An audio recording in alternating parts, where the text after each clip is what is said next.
Friends, not too long ago in a galaxy not so far, far away, you and I already drove this car, or one that looks a hell of a lot like it. However, here we're presented with a unique opportunity. Here we're presented with a car that is basically the same, except for one small change from the folks in Ingolstadt. And that would be, they dropped in an extra 33% more horsepower. So with that, shall we?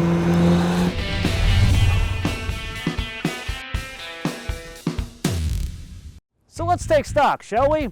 Golf, GTI, Golf R, TT, and now TTS.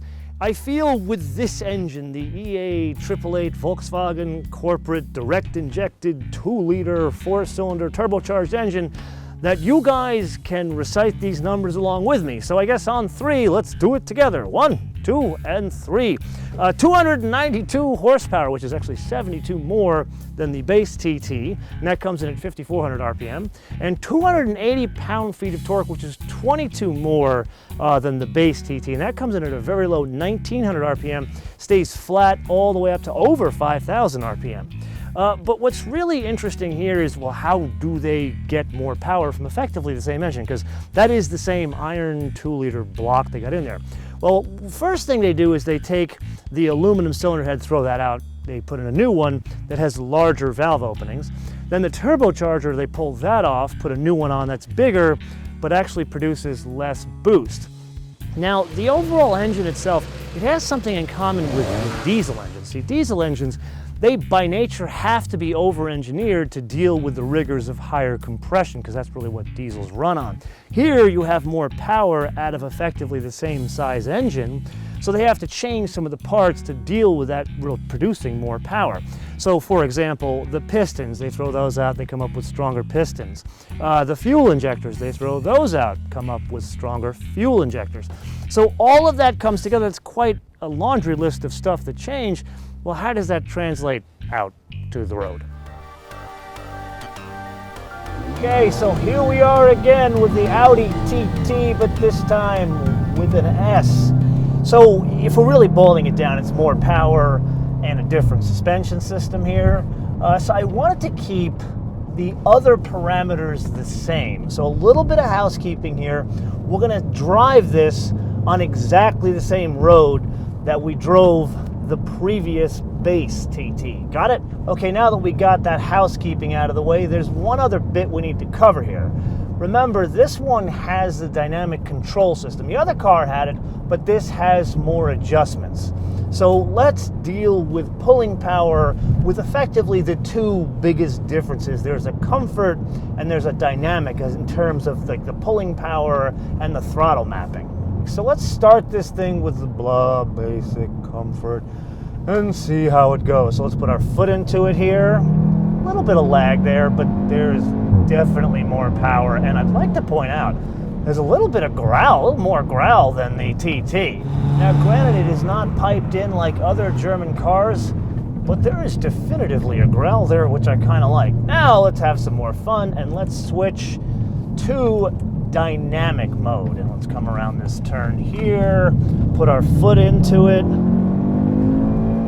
Wow, it's kind of more explosive in sound, but there isn't as much delay. Like in that comfort mode, there was a bit of a delay. Here, we'll put our foot into it, especially carrying some speed out of that turn, and there's definitely some pulling power. I mean, is it a Corvette or you know, like a Porsche Turbo S? Definitely not.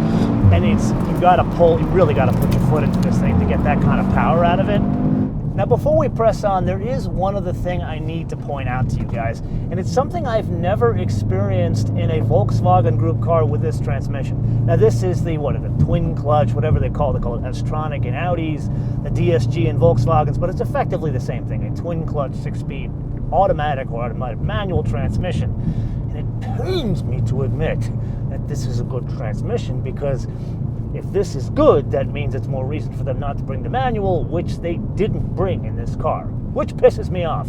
Anyway, let's get to the point here. Okay, so we're going, 40 miles an hour. Let's downshift from 5 to 4 to 3, and it lets me go to 1, even at 20 miles an hour.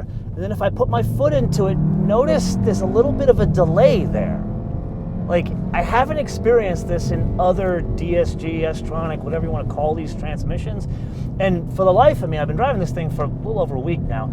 I don't know if it's the way this thing is supposed to be tuned in the TTS, or if it's something about the mapping with the transmission and like the programming of this specific car. But I guess you learn something new every day. So in the Audi TT First Drive review and the tech review, I will admit that perhaps I went a bit overboard with this whole virtual cockpit business, to the point where I didn't really share a number of the construction bits of this vehicle and how that affects driving dynamics. Now, this is an Audi, so you would expect a lot of aluminum bits here, and really this is no surprise here. Most of the metals you see here, the body, the side rails, suspension, even the structure is aluminum. But they did take the decision to change some of the metal choices here, like we talked about the iron block for this specific engine, but then the actual subframe, that's steel, so not everything is aluminum. So how does that affect the weight? Now, as a basis of comparison, the other car we have driven that has had this engine, the Golf R, is 3,340 pounds. So if we lop off 2 doors, make it a little shorter, basically make it look prettier, it goes down to 3,230 pounds, so it's 110 pound savings.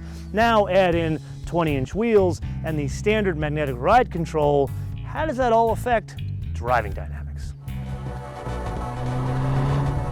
Okay, now let's get to what I think is the biggest difference between the TT and the TTS, and that is the driving dynamics for no other reason than the magnetic ride control that this thing is equipped with. So once again, we're in the comfort mode on this individual thing, and let's, you know, via con Dios, going around turns here. There's definitely some roll, but you know what? It's not so much the usual roll we get in the rear on some of these cars. You get a little bit of dive on the side, the outside of the car with the dynamic and comfort mode. Let's really push it again through here, because this is a nice tight hairpin, declining radius, like off camber. It's got everything going on there, so it really disturbs the plane of motion of the car, surprisingly in the front.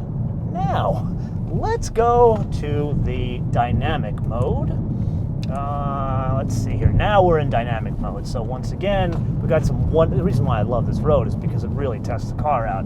Come around this beautiful sweeper here, and you don't get nearly any dive on the outside wheel there at all. But the biggest thing you notice when you switch to the dynamic mode is the ride is so much more stiff. Now, to some people, like your girlfriend, your mother, your grandmother, they won't like this ride mode. But to us freaks that are car guys and gals, this is the way it should be, and really not even have an adjustment. I guess you do need adjustment for the time you do have your ninny friends in the car. But you see, we're going over this road that it has elevation changes, and there's a lot of repairs to the road, and obviously there's a little bump there, and it's not exactly the most perfect road. So this suspension, when you get this kind of stability, what it gives you is more composure. So it's not a hard ride for the sake of having a hard ride. It's when you're dealing with roads like this, you don't disturb the plane of motion when you're in the dynamic mode. Now, this is really what it's meant for, is to be able to go around declining radius turns like this in effectively a front-wheel drive platform and not kill yourself. One of the things when you get into the TTS is when you switch on the dynamic mode, it becomes a rear-wheel drive biased car, which is why I have to argue that the bits that have been changed, the ones that affect the driving dynamics, like the magnetic ride control, or all the mapping that gets the power to the rear wheels, or more rear biased, I should say, is what really transforms this car. I don't want to say transform it from the base TT, because I wouldn't say this is a hugely different experience. It is just a sharper experience. Get it? So a little bit behind the scenes here. In our full first drive review of the base Audi TT, the silver car, there was a lot of footage that did not make it to the episode. And that's because there was so much to cover in terms of interior design and the UX specifically of that vehicle, which applies here. So we kind of have a second bite at the apple here.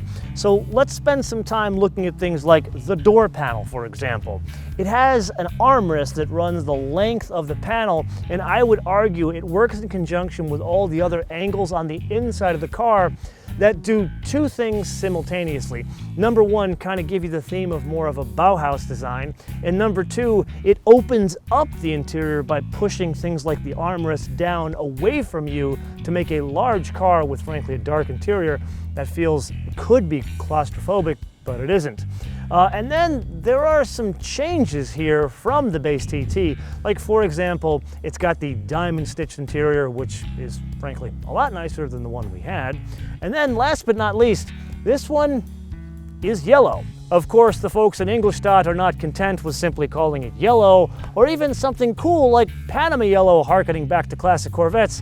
Instead, du sagst man auf Deutsch, Vegas yellow. Okay, so let's bring the speed down, put aside all of the bits that have been changed, and just discuss the design. Now, I know I've gone on and on in the past about how much I love the design of this interior, gone so far as to calling it Bauhaus. And that's because they only give you what you absolutely need.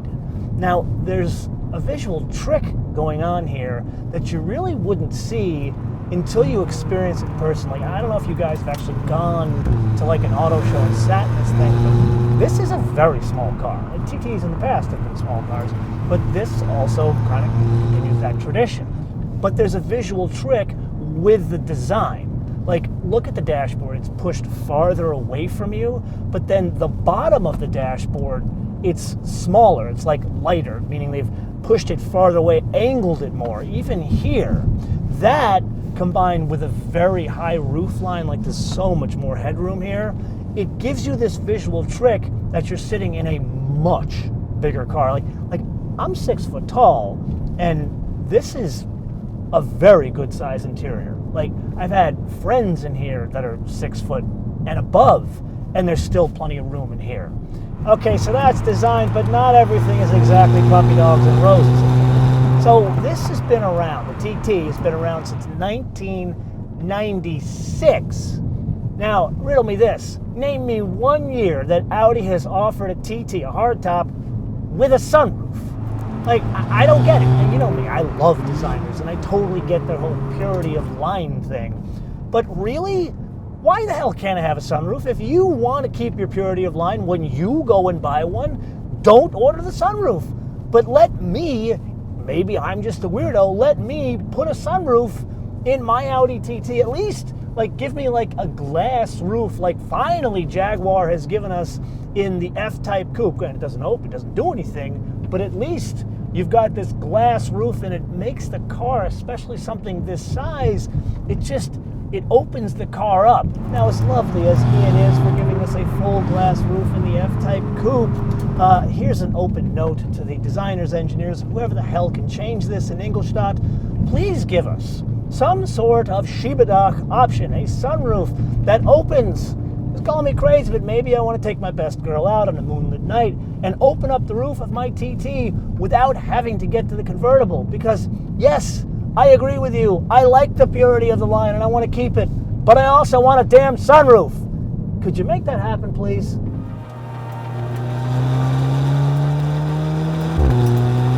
So in summary, what do we got? Well, number one, the obvious, more power. Number two, that very odd downshifting thing, which frankly I haven't experienced in any other Volkswagen Group car with this transmission. And number three, I would argue a significantly more balanced TT, which not really a surprise, because if you go back to the first drive review of the Audi TT, the base car, that kind of knocked us on our ass because it was so much better than the car it replaced. Because if we're being really honest, Audi TTs from the beginning of Audi TTs, they were basically tarted up Golfs. Granted, very pretty and great design details, but in terms of a sporty car you take out to the kind of roads we've been driving on, not exactly the best tool for the job. But in that base TT, it's proven it doesn't embarrass itself. And now you add in a better suspension system here, more power, and it just makes the package so much better. Now, put aside the car, and we run into a bit of a problem, because the way this one is equipped behind me with the fancy yellow and the 20-inch wheels, $58,000 US. For that same money, you could get, oh, I don't know, a Corvette, which has a lot more horsepower, and frankly, not just like a basic Corvette, a Corvette with some options. Now that is one example that I just kind of pulled out of thin air here. So I need to turn this question around to you guys.